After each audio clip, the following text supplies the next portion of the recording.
Alhamdulillah rabbil alamin fewno me wonno pay koy sa julde fo me yaheno ka bari 3 menen fay ben e nyama kala ben do teno bari e yumma bari 3 say idni juulam si indi non juulama gasi me yehi ka yumma bari 3 haray menen fay ben fo wadani me nyameteji feere ka me nyamata nyama kala ben kadi fo feere e mawben do ta imamo donc no mi do manti yumma makko hari ko sonnabe kendebe faamuɓe kadi finuɓe wattonoɓe conci daneji ɗum bila ka paɗe ha ka waado fof ko dane min ara en ɗon mo kala e amen min alligno si min gayni ñamude min alligno kadi mo kala e amen ɓe jonna ɗum disili ko mi yaha min sawde gatto donc harno no welayno men toro hari sago amen ñande ara ko julde ko ɗum min yahayno ko maɓɓe ɗon kono hari tawi vraiment har ɗon no labano moƴƴa hari kadi no aman no nettoya nder to moƴƴa donc nder ton fof no laɓɓina hari fo ko do woni moɓade fi ko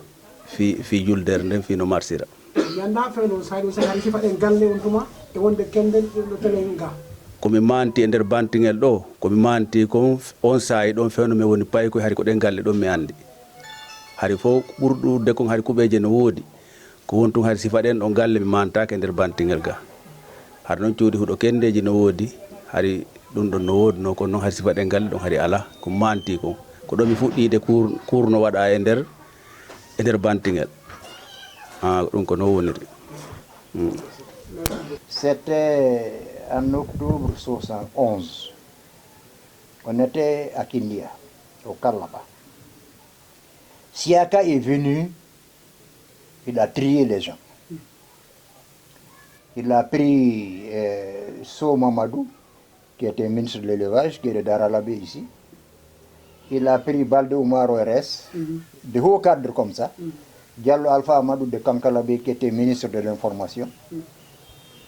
Tous les gens là, on les a mis dans 2 cellules, 11 personnes. Il est venu le jeudi, il les a triés, jeudi, vendredi, samedi. Dimanche à l'aube, ils sont venus les prendre pour aller les tuer au champ de tir de Kindia. On a entendu les coups de feu. Après, ils sont venus se laver les mains devant nous, dans les pompes là, en prison. Le lendemain nuit, ils viennent prendre mon groupe aussi, on nous met dans les 2 cellules où ils les avaient extraits pour les tuer. Donc pour nous, c'était fini quoi. C'est-à-dire si on s'y voit. Parce que toute la journée, c'est tranquille.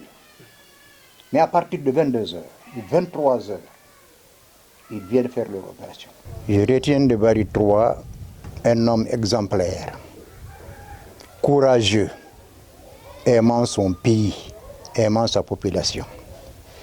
Il fait partie des premiers cadres guinéens. Et si l'indépendance du pays a été obtenue sans effusion de sang, Bari 3 est un acteur primordial.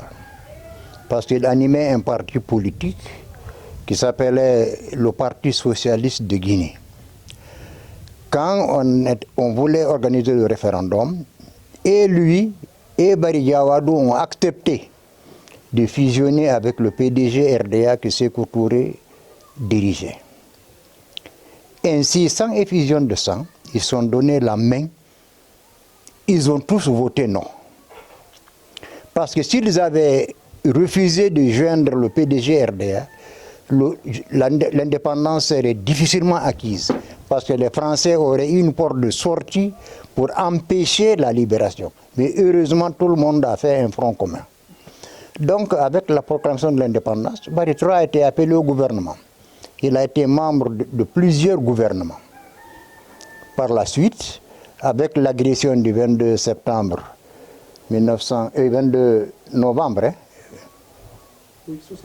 70, il a été cité, il a été arrêté, il a été martyrisé, il a été pendu au pont du 8 novembre. Mais ses souvenirs restent. Maintenant, pour le réhabiliter, même le chef de l'État avait dit, il est venu à Bantingel ici, il dit qu'il a un homme ici, c'est pour ça qu'il est attaché à Bantingel. Il a dit Bari 3. C'est dans cette optique-là que quand le collège a été créé dans son village, l'autorité préfectorale a décidé de lui décerner son nom pour l'immortaliser. Mais c'est ce que je retiens de lui. Il n'a jamais baissé la tête, il n'a jamais accepté qu'on marche sur lui. Quand on le pendait, j'étais professeur à Pita ici, en 1971. Quand on l'a arrêté, on a suivi les différents mouvements. On suivait les nouvelles à la voix de la Révolution. Chaque soir à 19h45, il y avait une émission sur les traîtres. C'est dans ça qu'il y a eu un tribunal révolutionnaire qui a été convoqué. L'Assemblée nationale a été transformée en tribunal populaire révolutionnaire. C'est eux qui les ont condamnés et Barry III a été condamné à la peine capitale. Lorsqu'on l'a pendu, il y avait et lui, il y avait, comment il s'appelle, Balde Ousmane de Tougui, il y avait Kera qui était commissaire de police, il y avait Magasuba. On a pendu les 4 au pont Tombeau. Et toute la journée, le lendemain, les responsables venaient là faire des conférences pour les insulter. Les enfants venaient les insulter. Et donc il est mort comme ça. D'accord. Aujourd'hui, nous avons visité sa concession qui est vraiment, quand vous voyez la concession, vous comprendrez que c'est une concession qui appartient à une grande personnalité parce que toute la situation est là, mais aujourd'hui c'est à l'abandon. Quel est votre état d'âme quand vous voyez la concession de Barry III comme ça, alors que ce n'est pas n'importe qui? C'est du regret. Barry III s'était marié à une femme sénégalaise qui a fait ses 2 enfants. Donc si c'est à l'abandon aujourd'hui, il n'y a personne derrière lui dans le village. C'est ça la vérité. Est-ce que vous, en tant que maire, en tant qu'autorité communale et fils de Bantingel, vous ne pouvez pas avoir des initiatives un peu pour changer la donne, au moins même si c'est pour nettoyer la concession, parce que ça peut être même un lieu touristique, parce que vraiment Barry III n'est pas n'importe qui. C'est une bonne chose. Mais pour faire des choses comme ça, il faudrait que les parents directs se mettent devant. S'ils ne se mettent pas devant, on ne peut pas le faire.